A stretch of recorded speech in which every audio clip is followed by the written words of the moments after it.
Halo semua, perkenalkan saya Kisti Hafiza Lubis dari Universitas Negeri Medan, Fakultas Matematika dan Ilmu Pengetahuan Alam, Prodi Matematika. Nah, di sini saya akan mempresentasikan hasil kerja saya mengenai bab 1 pengantar pendidikan Pancasila. Oke, kita masuk ke yang pertama, yaitu pendidikan Pancasila.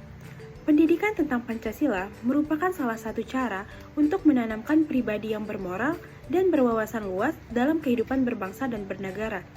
Pada buku Maman Rahman tahun 1999 halaman 324 menyatakan bahwa pendidikan tentang Pancasila memegang peranan penting dalam membentuk kepribadian mahasiswa di perguruan tinggi. Rogers dalam Fairuzabadi tahun 2010 menyatakan bahwa pendekatan student-centered learning merupakan hasil dari transisi perpindahan kekuatan dalam proses pembelajaran dari kekuatan dosen sebagai pakar menjadi kekuatan mahasiswa sebagai pembelajar. Nah, Pancasila sendiri adalah dasar negara dan pandangan hidup bangsa. Namun, gejala yang terjadi pada kelompok masyarakat, kalangan generasi muda, bahkan politisi dan aparatur negara saat ini cenderung abai, lupa, bahkan melecehkan nilai-nilai Pancasila. Lalu, apa penyebab dari hal-hal tersebut? Yaitu sebagai berikut.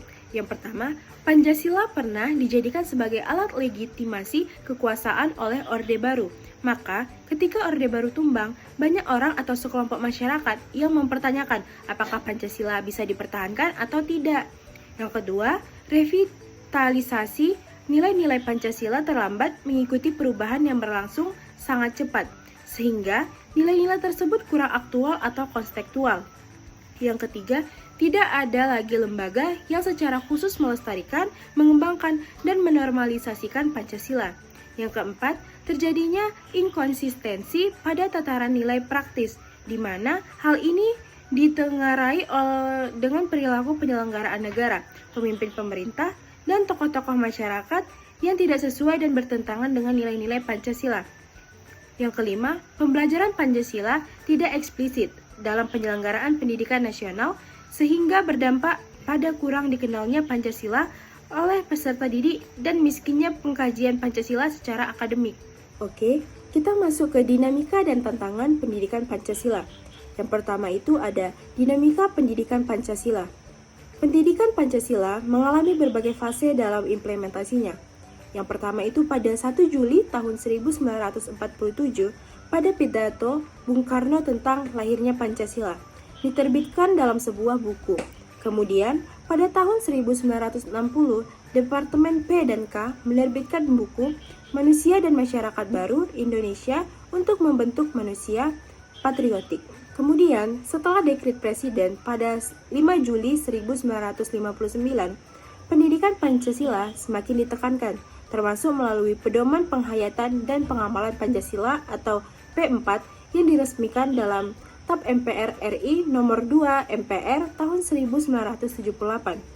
Di era Soeharto sendiri, berbagai SK dan instruksi dikeluarkan untuk memperkuat mata kuliah Pancasila, yang pada akhirnya diwajibkan dalam kurikulum pendidikan tinggi melalui Undang-Undang Nomor 2 Tahun 1989 dan PP No. 2 Tahun 1999. Dirjen Dikti mengeluarkan kebijakan yang memperkuat dan menyempurnakan penyelenggaraan mata kuliah pendidikan Pancasila melalui 3 SK pada tahun 2000. Yang pertama itu SK nomor 232 yang berisi mengenai pedoman kurikulum. Yang kedua itu ada SK nomor 265 yang berisi mengenai penyempurnaan kurikulum MKPK, dan SK yang ketiga yaitu nomor 38 mengenai rambu-rambu pelaksanakan MKPK. Setelah reformasi tahun 1998, peraturan P4 dihentikan dengan pencabutan TAP MPR nomor 2 tahun 1978.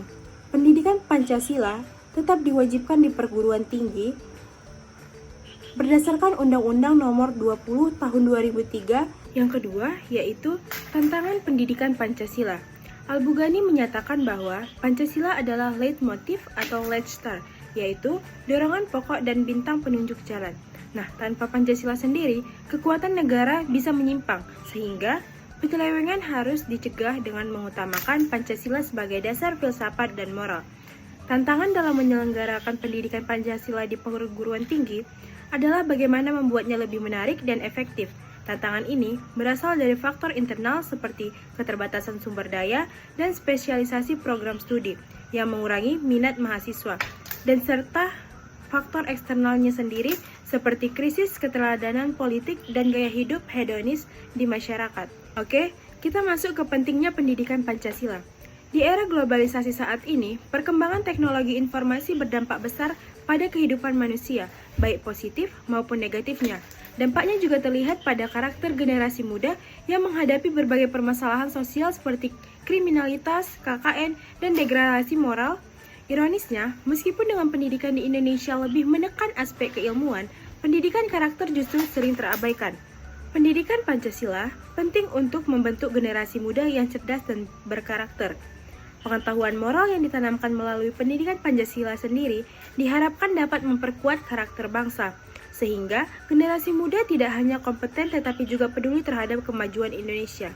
Pendidikan ini juga berperan dalam membentengi mahasiswa dari pengaruh paham asing yang bertentangan dengan nilai-nilai Pancasila, serta mempersiapkan mereka sebagai calon pemimpin yang menjunjung tinggi nilai-nilai tersebut di berbagai bidang.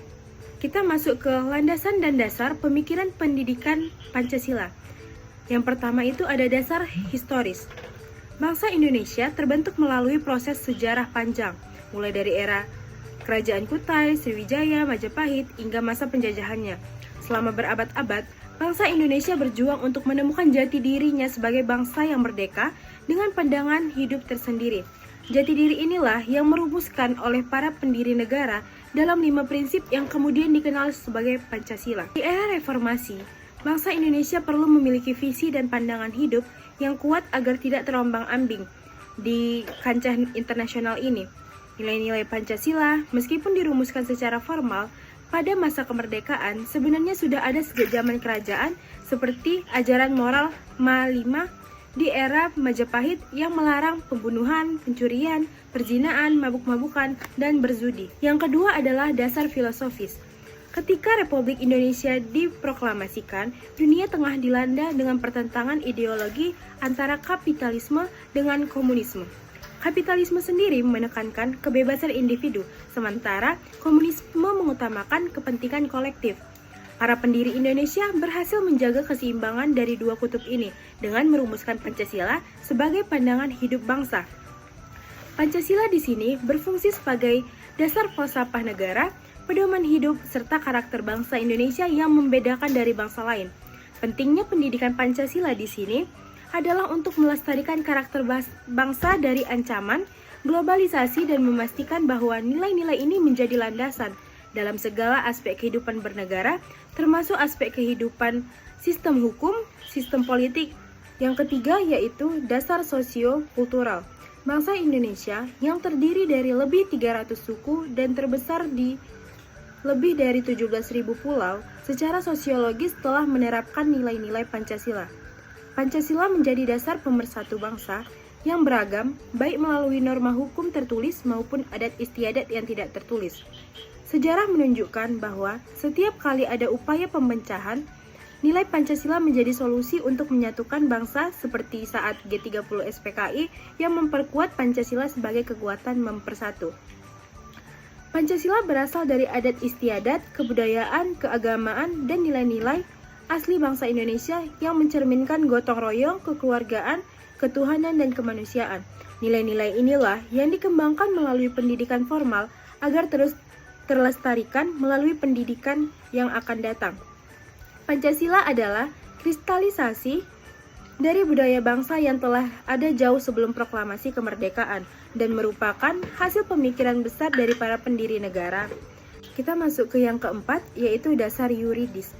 Pancasila yang berlaku sebagai dasar negara tertuang dalam pembukaan Undang-Undang Dasar 1945, diperkuat dengan keputusan Presiden RI nomor 150 tahun 1959. Pancasila di sini memiliki kekuatan hukum yang terdiri dari nilai dasar, nilai instrumental, dan nilai praktis. Nilai Pancasila, nilai dasarnya mencakup pada ketuhanan, kemanusiaan, persatuan, kerakyatan, dan keadilan sosial. Nilai-nilai inilah yang harus dijabarkan dalam peraturan perundang-undangan atau nilai instrumental yang diterapkan dalam kehidupan sehari-hari atau nilai praksis. Pendidikan Pancasila sangat penting, terutama di perguruan tinggi, untuk menanamkan pemahaman nilai-nilai Pancasila pada generasi muda yang kelak menjadi pemimpin bangsa. Landasan yuridis ini adalah untuk pendidikan Pancasila yang mencakup Undang-Undang Dasar tahun 1945 dan Undang-Undang Sistem Pendidikan Nasional dan beberapa peraturan pemerintahan lainnya. Sekianlah hasil presentasi saya mengenai bab 1 pengantar pendidikan Pancasila. Jika ada kekurangan mohon maaf. Sekian, terima kasih.